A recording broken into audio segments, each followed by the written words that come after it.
رہے گا۔ آمنہ کے لال صلی اللہ علیہ وآلہ وسلم نے جس جماعت پہ محنت کی وہ ایسی کامل ہو گئی کہ خالق کائنات نے ان کی کامیابی کا تذکرہ اپنے قرآن میں کر چھوڑا۔ آج الحمدللہ پوری کائنات کے اندر مدارس کا نظام، میرے نبی کے صحابہ کا فیض، خانقاہوں کا نظام، میرے نبی کے صحابہ کا فیض، قرآن پڑھنے پڑھانے کی محنت، میرے نبی کے صحابہ کا فیض، داڑھی اور پگڑی میرے نبی کے صحابہ کا فیض ہے۔ لوگوں، اللہ تعالیٰ نے قیامت تک کے لیے اس دین کی جو حفاظت فرمانے کا ذمہ لیا ہے، اس کی ابتدا اللہ نے حضور کے صحابہ سے کرائی ہے اور قیامت تک انتہا رب غلامان صحابہ سے کرا رہا۔ دو تین باتیں عرض کر کے انشاءاللہ العزیز اپنی بات کو سمیٹنے لگا ہوں۔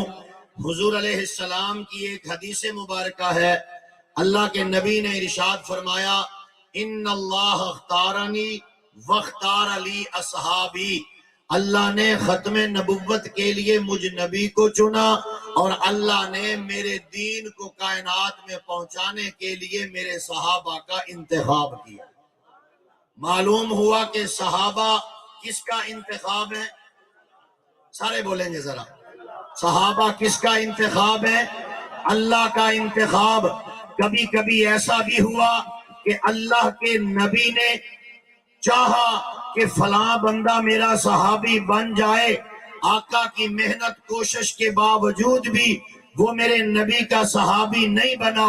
مثال کے طور پہ حضور علیہ السلام نے کتنی مرتبہ ابو جہل کو دعوت دی، کیا ابو جہل نے کلمہ پڑھا؟ نہیں پڑھا۔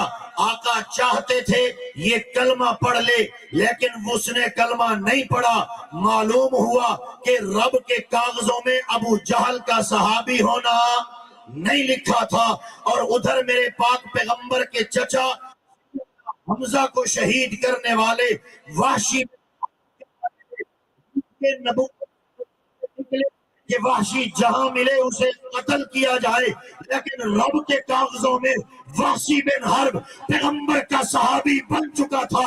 رب نے محمد کے قدموں میں بلا کے وحشی بن حرب کو پیغمبر کا صحابی بنا دیا۔ معلوم ہوا جس طرح نبوت کے لیے پیغمبر کا انتخاب رب نے کیا، اسی طرح جماعت صحابہ میں شامل کرنے کے لیے بھی ایک ایک صحابی میرے رب کا انتخاب ہے۔ بولو، صحابہ کس کا انتخاب ہے؟ صحابہ کس کا انتخاب ہے؟ اور جتنی اونچی شان ہو اور پھر ان کی بے ادبی اور گستاخی پہ سزا بھی اتنی اونچی ہوا کرتی ہے۔ الحمدللہ پاکستان کی قومی اسمبلی میں جو یہ بل پاس ہوا، ناموس صحابہ و اہل بیت کی توہین پر سزا کا ترمیمی بل، کچھ لگڑ بگڑ کو بڑی تکلیف ہو رہی ہے، کبھی کہیں اکٹھے ہو کے بیٹھ جاتے ہیں، کبھی کہیں اکٹھے ہو کے بیٹھ جاتے ہیں، اور یہ کہتے کیا ہے کہ جی چند افراد کو صحابہ میں شامل کرانے کے لیے اس بل کو پاس کرایا گیا۔ میں نے کہا کتنی بھونڈی بات کی گئی ہے۔ پاکستان کی قومی اسمبلی میں اصحاب پیغمبر اور اہل بیت اطہار کی عزت و ناموس کے تحفظ کے لیے بل پاس ہوا، اور جناب والا آج ہم صحابہ کو شامل کرانا چاہتے ہیں یا بنو امیہ کے افراد کو صحابہ میں شامل کرانے کی ہماری جرت، آپ کی جرت کہ آپ شامل نہ کرا سکو۔ مولانا کرم دین الازہری بیرا شریف کے بریلوی عالم دین کی مایا ناز کتاب، مشہور زمانہ ایوارڈ یافتہ کتاب ضیاء النبی صلی اللہ علیہ وسلم میں اتنی خوبصورت ایک روایت نقل کرتے ہیں کہ پاک پیغمبر علیہ السلام کے صحابہ میں جب اللہ کے نبی آخری حج اور آخری طواف کر رہے ہیں، حضور سواری پہ سوار ہیں، پیغمبر طواف کر رہے ہیں، آپ کے صحابہ میں ابو بکر، عمر، عثمان، علی، طلحہ، زبیر، سعد، سعید، حسن، حسین، میرے پیغمبر کے سارے صحابہ آپ کے ساتھ پیدل طواف کر رہے ہیں، اور ایک آدمی میرے محبوب نبی نے اپنی سواری پر اپنے پیچھے بٹھایا ہوا ہے، اور پیغمبر بھی سواری پہ سوار ہے، اور پیغمبر کا ایک صحابی بھی حضور کا ردیف اور سواری پہ سوار ہے۔ مولانا کرم دین صاحب رحمہ اللہ لکھتے ہیں کہ لوگوں وہ کوئی اور آدمی نہیں، وہ ابو سفیان کا بیٹا معاویہ بن ابو سفیان پیغمبر کی سواری پہ سوار حضور کے ساتھ حرم کعبہ میں طواف کر رہا ہے۔ لوگ کہتے ہیں بنو امیہ کے افراد کو صحابہ میں شامل کرنے کی کوشش کے لیے بل پاس ہوا۔ میں نے کہا یہ آج کی بات نہیں ہے، یہ بل کے ذریعے معاویہ صحابہ میں نہیں بلکہ رب کے انتخاب سے معاویہ محمد کے صحابہ میں بھی شامل ہوا، پیغمبر کی سواری پہ بھی سوار ہوا۔ اللہ کے فضل سے معاویہ جنت میں بھی داخل ہو چکا ہے۔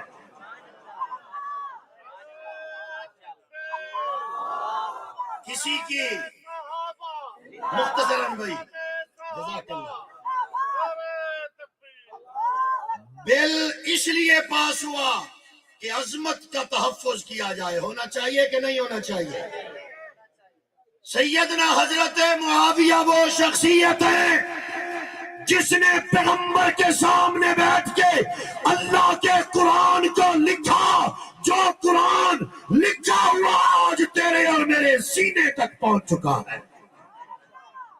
لوگوں، حضور علیہ السلام کے صحابہ میں سے خصوصاً بنو امیہ میں سے پیغمبر کے گھر میں سیدہ ام حبیبہ موجود ہے، یہ ہم نے شامل کرائی ہے؟ صحابہ میں ابو العاص پیغمبر کے داماد ہیں، یہ ہم نے شامل کیے ہیں صحابہ میں؟ سیدنا عثمان غنی اہل بنو امیہ کے فرد ہیں، یہ ہم نے شامل کیے ہیں صحابہ میں؟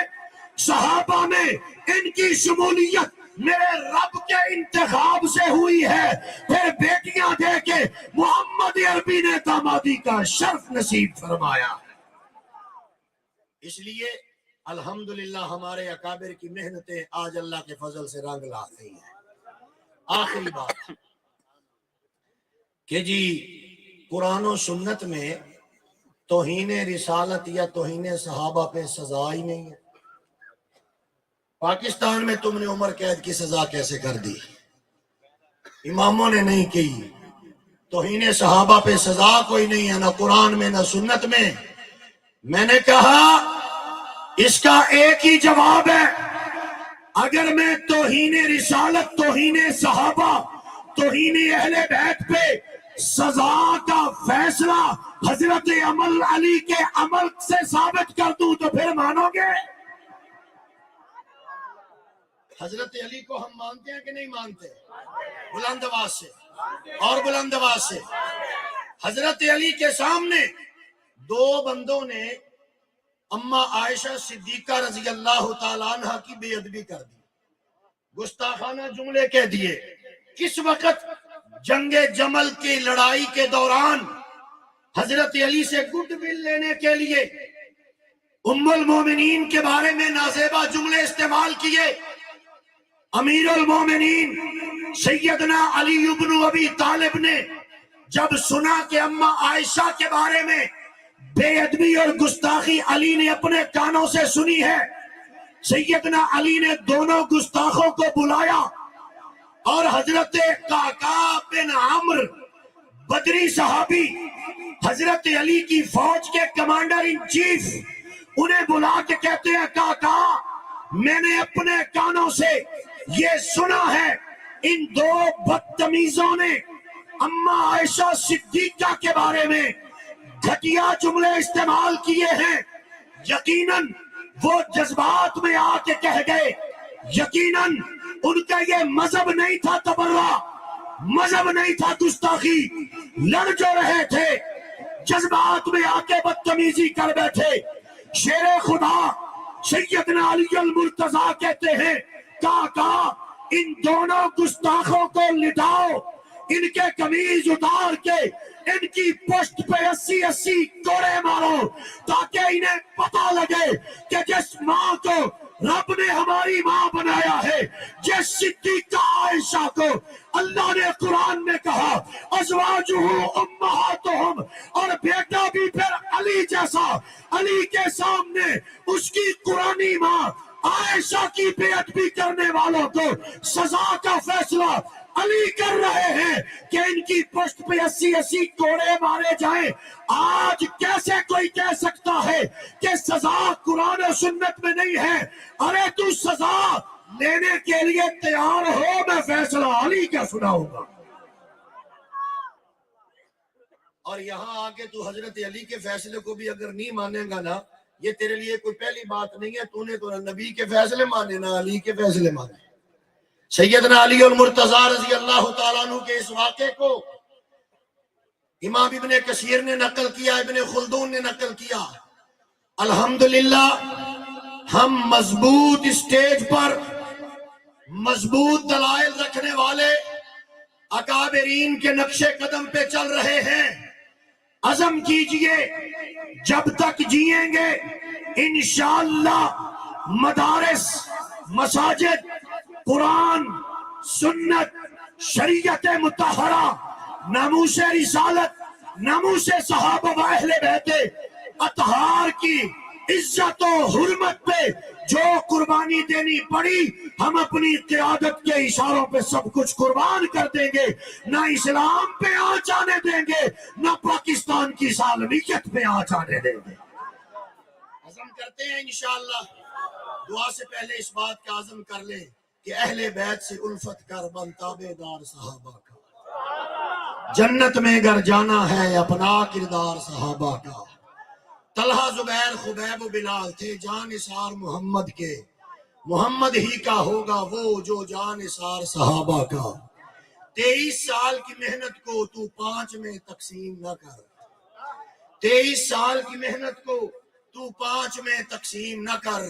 بدر، احد، احزاب کا لشکر آئینہ دار صحابہ کا، تاریخ کے ورقے